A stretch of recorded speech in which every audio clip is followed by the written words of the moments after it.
In a circular issued on December 4th, 2021, the Turkish president called their country as Turkey, not Turkey.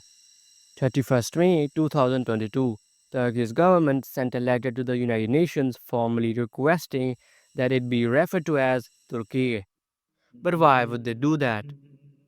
As the name change costs a lot of money, you have to change everything where Turkey is written and change it into Turkey. Costs millions of dollars, but maybe is not a big problem.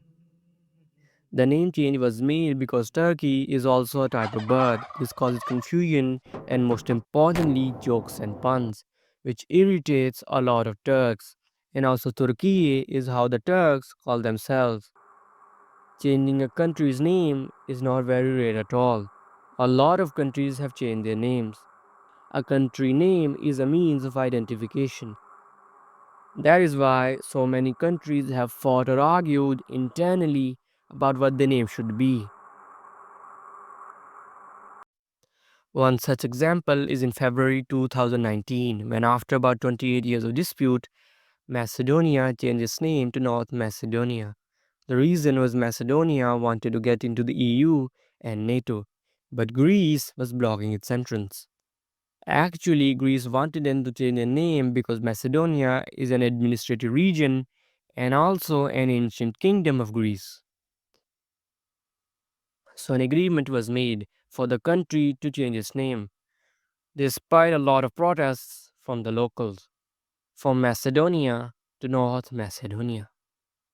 Another country, when it got independent and got free from the British, it changed its name to Sri Lanka or Sri Lanka. This is quite common for countries to change their name to get away from the colonial past, and a name that accurately represents their identity.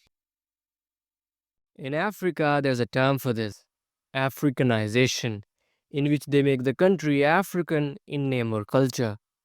Like the Gold Coast, which after getting independence from the British, changed its name to Ghana. And like Rhodesia changed to Zimbabwe, Zanzibar to Tanzania, French Sudan to Mali, and so on. These African countries' name change happened about more than 40 years ago. But these are three African countries which recently changed their name. First one is Swaziland. It sounds a lot like Switzerland and may cause confusion, so they changed it into Eswatini. Yet this is less due to it being like Switzerland than the new country name, Eswatini being more native, as it means land of the Swazis, the locals. The name was and is used by the people of the country. This is called an endonym, the name that the people of the country call their own country. Endonym. And the name people call other countries, like a name internationally called, is an exonym. Most countries who change their name change it into an endonym, like Ivory Coast, which changed its name to and made it official that only the name in French language should be used, not any translation. However, people still call it Ivory Coast to its government dismay, like I did. Another case is on October 24, 2013, when on this momentous occasion, Cape Verde changed its name by changing P to B, Cabo Verde, to make it Portuguese as its the main language.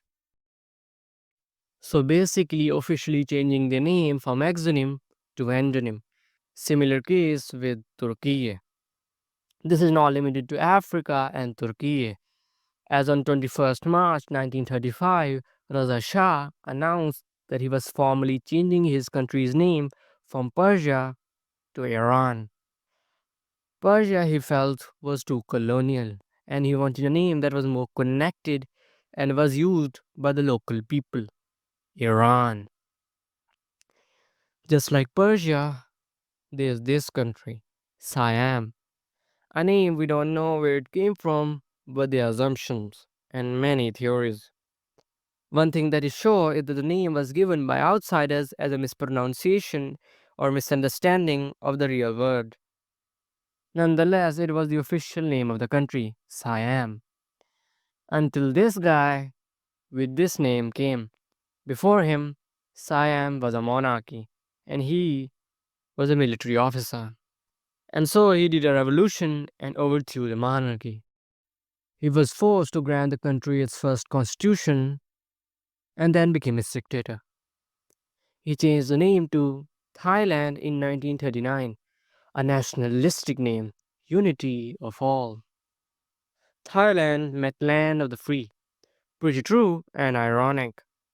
Ironic because the country was under dictatorship, tyranny, and injustice at the time. And true because Thailand was not colonized by any foreign power. In fact, is the only Southeast Asian country to not be colonized. On the other hand, some countries' name change reasons are just outright unique and make sense.